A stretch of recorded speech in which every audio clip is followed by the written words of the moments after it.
The movie begins with a scene of a detective in the backseat of a police car, pressuring a man to confess where a missing woman is. The detective tells him he will get life in prison, he needs to speak. To the detective's shock, the man admits he kidnapped the woman, and that she is in fact deceased. The detective has tears in his eyes as the man imparts this information.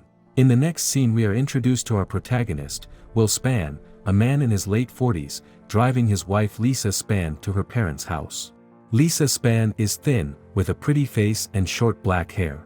Straight away, by the quiet tension, we can sense something is not right. Lisa says to Will that she stocked the fridge with everything he likes, and Will says to Lisa that he reckons she will miss him a bit. Lisa tells him she is sorry and Will lets her know he forgives her. From the conversation, we can tell their marriage has gone through a rough time and that Lisa has had an affair. Will looks down at the console and tells Lisa he has to pull in for some gas before they go to her parents, or he will run out. They stop at a gas station, and while Will is putting gas in the car, Lisa goes to buy some water. Will takes a while to fill the car from nearly empty, and as Lisa is walking out of the front entrance of the store, someone greets Lisa and coaxes her over to their car. A huge truck pulls into the front entrance, blocking our view of Lisa, and when it drives on, the man, the car, and Lisa are gone. Will is starting to wonder what's taking Lisa so long, so he goes into the store to see where she is. He enters and can't see her anywhere, so he checks the toilets. He enters the female and male toilets after there is no response, but Lisa is nowhere to be seen. Will is starting to feel a little concerned, and he approaches the man behind the counter, who tells him he has not seen any woman of that description. Will then exits the store and walks around the parking lot, calling out to her. He asks passers-by if they have seen his wife anywhere, but no one has seen her. Will is starting to panic now, and asks again if the store clerk has seen her, but he has not. Will exits the fuel station store, gets into his car, and circles around the fuel station to see if he can see her, then parks out the front of the store again. He enters the store again and asks for the address of the fuel station and if there is a local police station number, but the man only tells him it is 911. Will calls the police and gets put through to the police station, where he talks to a Detective Patterson. Detective Patterson is calm and asks Will if his wife could have started chatting and caught up with a friend, to which Will becomes frustrated, knowing that his wife would not do that. Detective Patterson senses how uneasy Will is and tells him he will get officers out there as soon as he can, and will come himself if he needs to. He tells Will he must stay put and be reachable. Will is frustrated because the police are not able to come straight away, and feels an immense panic and urge to do something. Not wanting to wait around, he drives off in the car to see if he can see Lisa anywhere. He drives to Lisa's parents' house to see if somehow she ended up there. He knocks on the door and walks in, and her parents are expecting him, so they are not worried at first. They become greatly disturbed when he begins asking them if they have heard from Lisa, and they are deeply confused, since they knew he would be driving her to see them. He breaks the news to them that Lisa went into the store when he was getting fuel and never came out. Somewhere in the confusion, Lisa's father becomes offended with Will's questions, and Will tells them he has called the police and he will keep them updated. He leaves, and after he does, Lisa's parents exchange comments about how suspicious they think Will was acting. Will drives back to the fuel station and parks out the front, waiting for the police. He grabs Lisa's bag to see if her phone is in it, but it's not. He then has a flashback of him and Lisa. Will is working on his boat, fixing the motor, and Lisa walks down the jetty towards him. Lisa is quiet and reserved and Will can tell something is up. She tells him that she thinks she needs a break from the relationship, and that she doesn't know what is wrong, but she can't feel anything. Will becomes angry at this, because he doesn't understand how she doesn't know what is wrong. Lisa tells him some time apart would be good, so she can figure out what she wants. Will is snapped out of his memory by the recognition of a car pulling up alongside his. It is Detective Patterson. Will gets out and introduces himself, and tells Patterson that he had gone to Lisa's parents' house just beforehand to see if she was there, which confuses Patterson a little, thinking that Will and Lisa may have had a fight before she disappeared. He explained that he just didn't want to sit around, and tells Patterson who her parents are. Patterson knows them, and mentions they are good people, to which Will agrees. Patterson asks if Lisa left behind any belongings. Will gets her purse out of the car for Patterson and explains that she also has a laptop. He tells Will he will look at it later, but then asks Will to follow him, and he enters the store to question the man behind the counter, who he knows by the name of Oscar. Patterson asks Oscar to see the CCTV footage, but Oscar tells him that it's been down for weeks, and he has been waiting for someone to come out and repair it. He questions Oscar if he saw Lisa, but once again he denies it. Patterson tells Will that he is going to go back to the station, to officially announce Lisa as a missing person, and asks Will for her laptop. Will hands it to Patterson and lets Patterson know he doesn't know his wife's code to enter the laptop, but Patterson is confident he can get one of the young officers to crack it. He asks Will if he wants to come by the station to take a statement, but Will decides to stay near the fuel station, in case Lisa shows up. Patterson leaves and Will thanks him. Will is extremely restless and tries to think of what he can do. His eyes happen to land on the CCTV camera directly outside the front entrance of the fuel station shop and he sees that it is blinking, indicating that it is recording. He stares at it in disbelief, coming to terms with what this means. He walks back into the store and confronts Oscar about him lying about the broken CCTV, and he tries to say he meant the screen. Will is increasingly angry at him and starts to wrestle with him. He forces Oscar into some boxes in the back, and Oscar tells him to take the footage. He yanks the whole recording device out and calls Oscar a liar on his way out. Will drives the CCTV recorder out to the police station. Once there, Patterson is confused as to how he got the CCTV, when Oscar told them it was broken. Will tells Patterson he suspects Oscar is a part of the kidnapping. Patterson grabs the recorder off Will and his team rewind it to the approximate time Lisa went missing, over an hour and a half previously, and Will excitedly tells them he sees her. The fellow officer slows it down to play the part where Lisa comes out, and they all watch as Lisa starts chatting to a man in jeans and a checkered shirt, who got out of a car parked to the right side of the fuel station. It looks as if Lisa hesitates for a moment and then follows the man. Right at that moment, a large road train parks in front of the fuel station, completely blocking their view, and when it moves again, Lisa, the man and the car are gone. Will is extremely frustrated and urges Patterson to pick up on Oscar, who lied to them. Patterson asks if he has seen the man before, and Will denies it. Patterson doesn't quite believe him, because it looked like his wife Lisa knew the man well enough to follow him. Patterson then asks to interview Will. Patterson starts by double-checking that Will doesn't know the man in the footage, which makes Will even more frustrated and confused. He confirms again that he doesn't know the man. Patterson remarks that it looked like Lisa knew him. Will doesn't know, but tells Patterson that he is not the sort of person Lisa would be friends with. Patterson continues to ask Will personal questions on the state of their marriage and whether they fought a lot. Will does divulge to Patterson that Lisa had an affair with a man 6 months earlier. Patterson then starts to ask if Will has any disgruntled customers, being that he is a real estate developer. Will becomes increasingly irritated by what he sees are ridiculous questions that are wasting their time in finding Lisa. He realizes that Patterson is questioning him like a suspect and becomes angry. Patterson explains he is doing his job and must consider all angles. Will manages to calm a little and they part ways. Will decides to go back to Lisa's parents to update them, and shows them a screenshot he took of the man on the camera footage. To his surprise, they both know who the man is. His name is Knuckles, and Lisa's parents just hired him for some handyman jobs on their house. Will asks them if they are good friends and they both tell him no, more acquaintances, as they went to school together. He asks them if she would get in a car with him, and they both look doubtful. Lisa's mother tells Will that she even recognizes his car and tells him where she has seen it before, out at Mitchell's. Will drives there straight away, and when he arrives, pulls a crowbar quietly out of his boot, expecting trouble. He walks up to the fence where he peeks through at a rundown cabin with the same car parked next to it. Will breaks through the wooden fence quietly, rushes up to the cabin and peeks through the windows. He can see a man in a checkered shirt leaning over the lounge, doing something.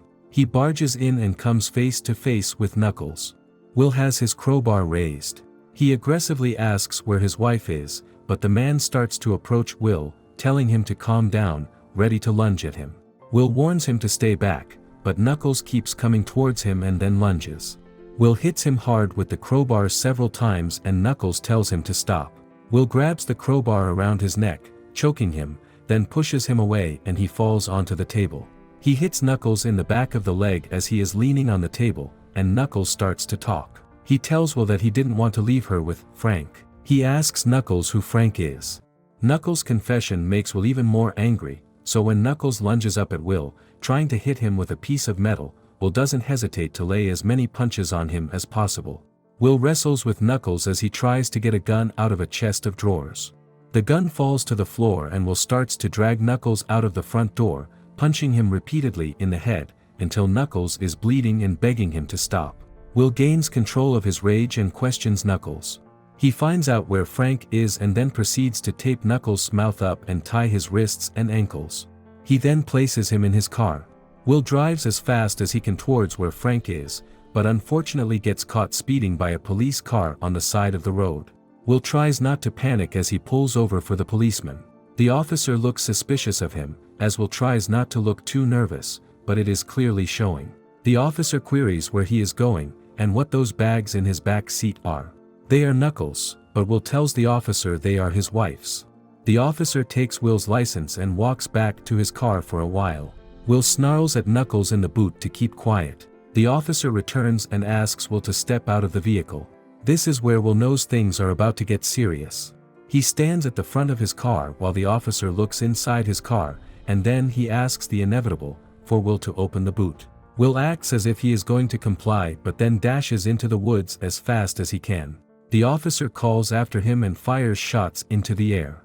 Will runs for a while, to make sure he is as far away as he can be. Meanwhile, Patterson questions Lisa's parents and asks them more about Knuckles. Lisa's parents are worried and feel Knuckles is guilty, however Patterson tells them there is no evidence of that. Back in the state forest, Will is walking the way he was heading in the car, and to his relief, comes across a dirt road. He sees a four-wheeler quad bike at the side of the road and inspects it. A man with a gun asks him what he is doing, highly suspicious of him. He tells the man he is looking for, Frank, hoping this is the right place. The man asks him how he knows Frank, and why he wants to see him, and Will thinks on the spot and tells him his car broke down on his way here to do a job for him. The man is not fully convinced and tries to call Frank on the 2B radio. Frank doesn't respond, so Will pretends to go to call him, but the man tells him there is no signal out here. Eventually, the man relents, telling Will to walk past him and continue straight up the dirt road. He walks ahead, relieved he got past this gatekeeper. Will soon comes across a clearing where caravans, old rusted buildings, and broken down cars are situated. There are lots of people, and it becomes apparent to Will that there is some sort of drug paraphernalia being made or sold here. Will remains completely quiet and tries to figure out which one is Frank. He sees a tall man all dressed in black order some people back to work, and then stand chatting to two other men. Will hides behind an old car parked in a garage, but realizes there is a man in there with a gun. They struggle and fight, until Will knocks him unconscious and takes his gun. Another car pulls up, and he sees Oscar from the fuel station along with some others. Back at the police station, Patterson hears from the other officers that Will was pulled over and had Knuckles tied and bound in the boot. Patterson starts to consider that Will really does not have anything to do with his wife's disappearance. Will manages to stay unnoticed and enters the main big building on Frank's site. He sees there are plastic walls hung up everywhere, and drums of chemicals in different room sections making different parts of the drug. Will walks further into the building and watches Frank. Will walks right up to them with his gun raised, and the three of them have a genuine look of shock on their faces. They tell Will to calm down and ask him what is wrong. He asks them repeatedly where his wife is, but Frank says he doesn't know what he is talking about. He demands they open the sea container behind them, so he can see if Lisa is in there. They do so, but before they open the sea container all the way open, the man tries to tackle Will. They get into a fight, and Frank runs off and fires a gun out of his field of view.